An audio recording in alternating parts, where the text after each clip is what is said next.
From an Ordinary Man, Memoir by Paul Rusesabagina. My name is Paul Rusesabagina. I am a hotel manager. In April 1994, when a wave of mass murder broke out in my country, I was able to hide 1,268 people inside the hotel where I worked. When the militia and the army came with orders to kill my guests, I took them into my office, treated them like friends, offered them beer and cognac, and then persuaded them to neglect their task that day. And when they came back, I poured more drinks and kept telling them they should leave in peace once again.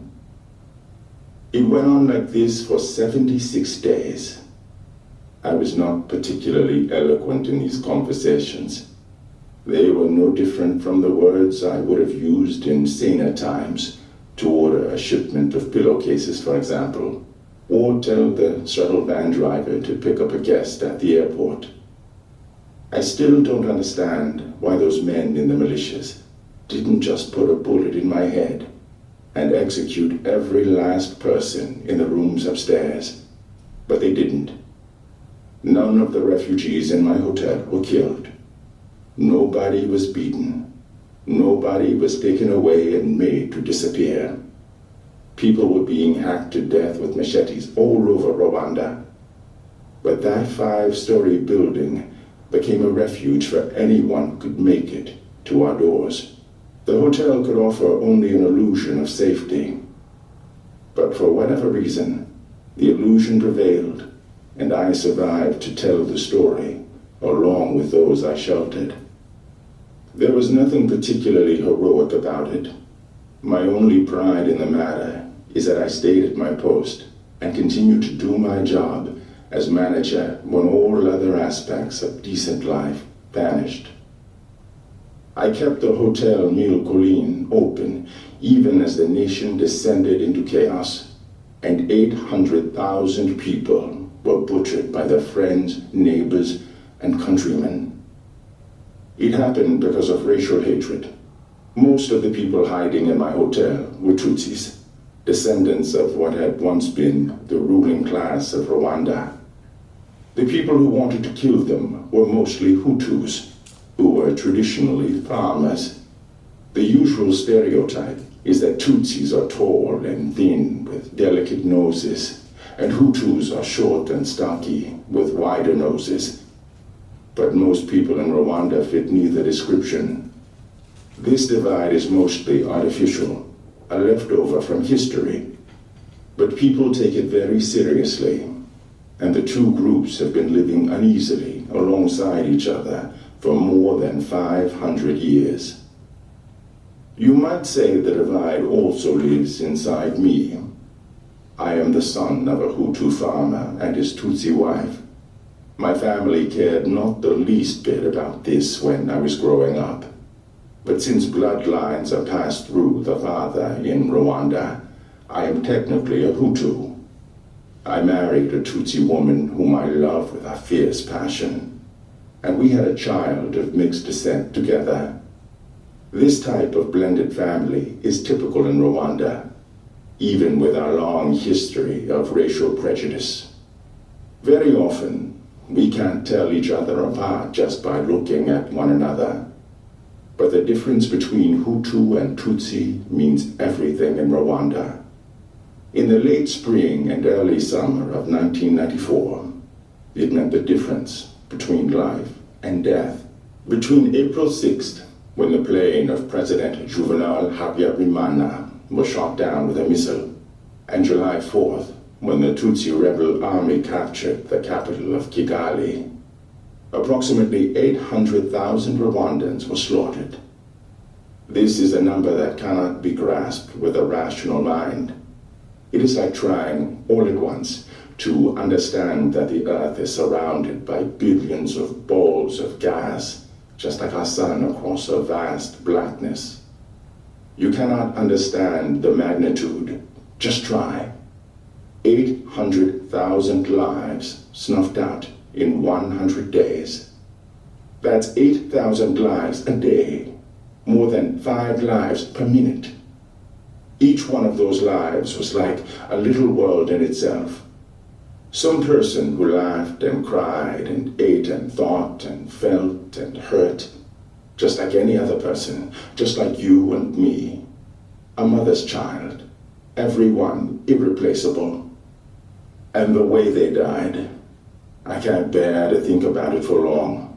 Many went slowly from slash wounds, watching their own blood gather in pools in the dirt, perhaps looking at their own severed limbs, oftentimes with the screams of their parents or their children or their husbands in their cars.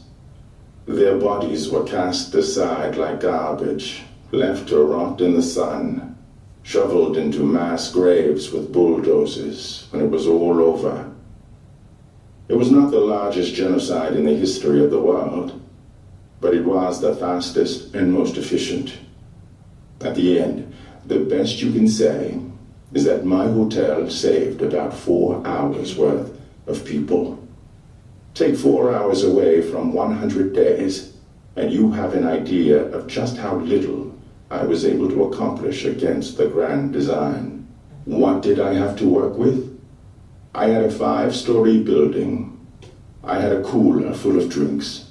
I had a small stack of cash in the safe. And I had a working telephone, and I had my tongue. It wasn't much. Anybody with a gun or a machete could have taken these things away from me quite easily. My disappearance and that of my family would have barely been noticed in the torrents of blood coursing through Rwanda in those months. Our bodies would have joined the thousands in the east-running rivers floating toward Lake Victoria, their skins turning white with water rot.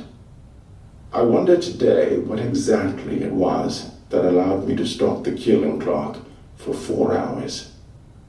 There were a few things in my favor, but they do not explain everything. I was a Hutu because my father was Hutu, and this gave me a certain amount of protection against immediate execution.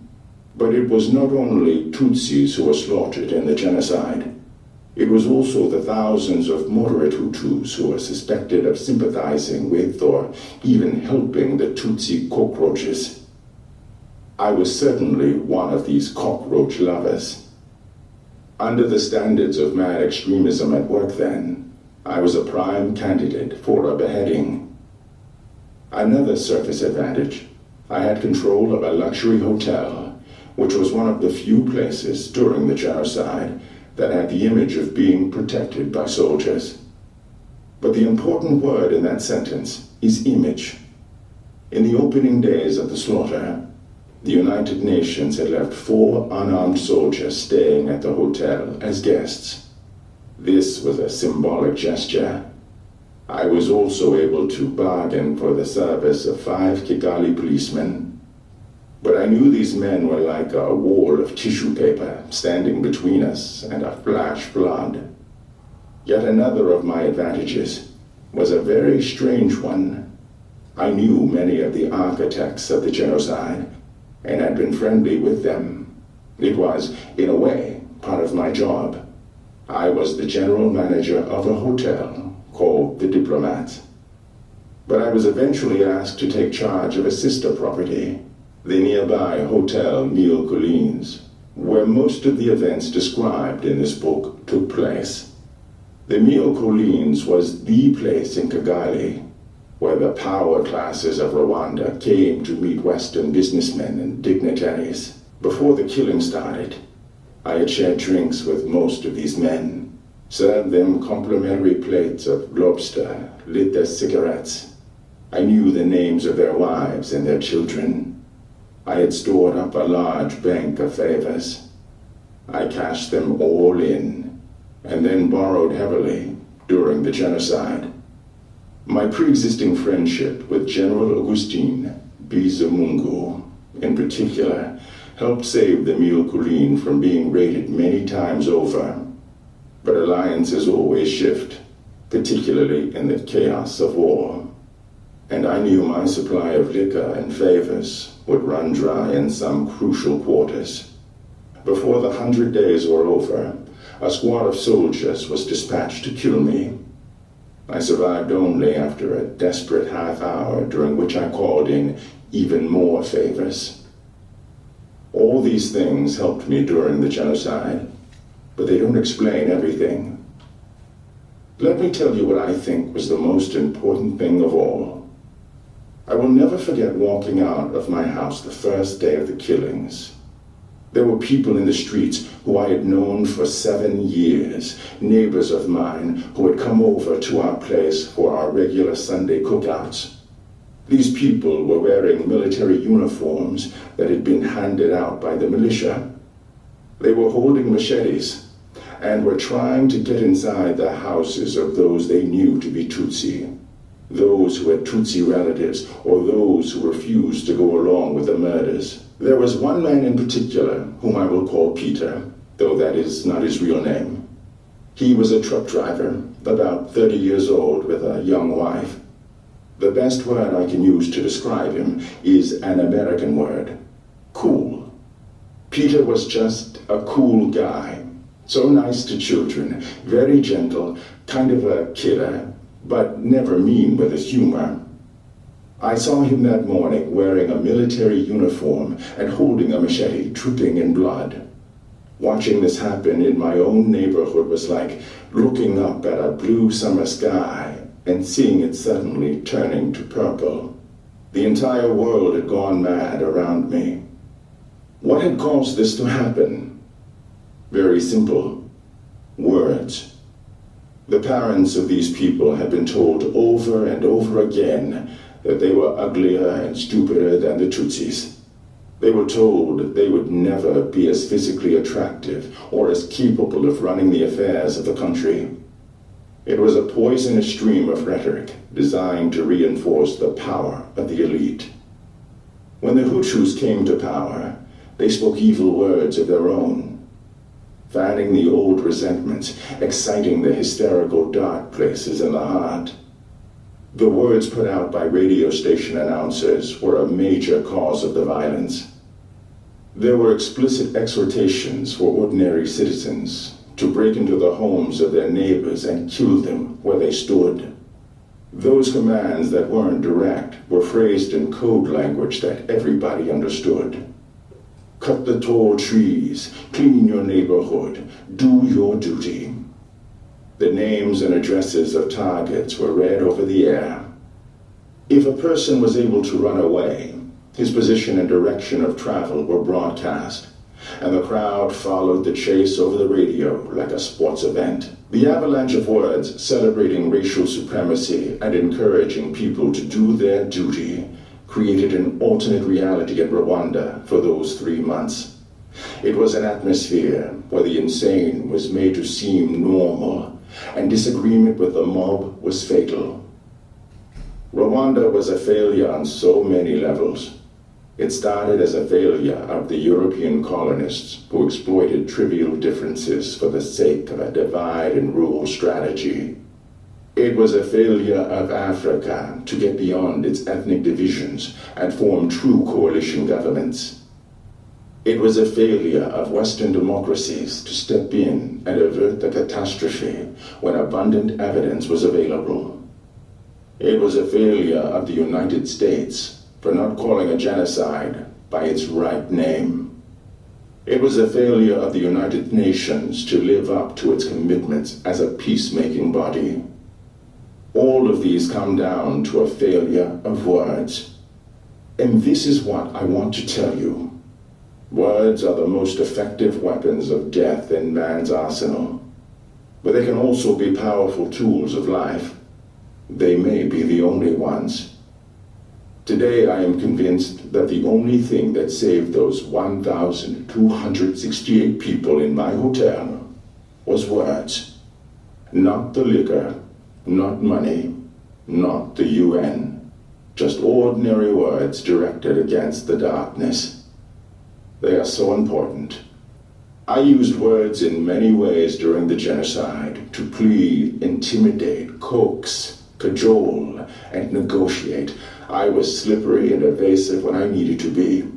I acted friendly toward despicable people. I put cartons of champagne into their car trunks. I flattered them shamelessly. I said whatever I thought it would take to keep the people in my hotel from being killed. I had no cause to advance, no ideology to promote beyond that one simple goal. Those words were my connection to a saner world, to life as it ought to be lived. I am not a politician or a poet. I built my career on words that are plain and ordinary and concerned with everyday details. I am nothing more or less than a hotel manager, trained to negotiate contracts and charged to give shelter to those who need it. My job did not change in the genocide, even though I was thrust into a sea of fire. I only spoke the words that seemed normal and sane to me. I did what I believed to be the ordinary things that an ordinary man would do. I said no to outrageous actions the way I thought that anybody would. And it still mystifies me that so many others could say yes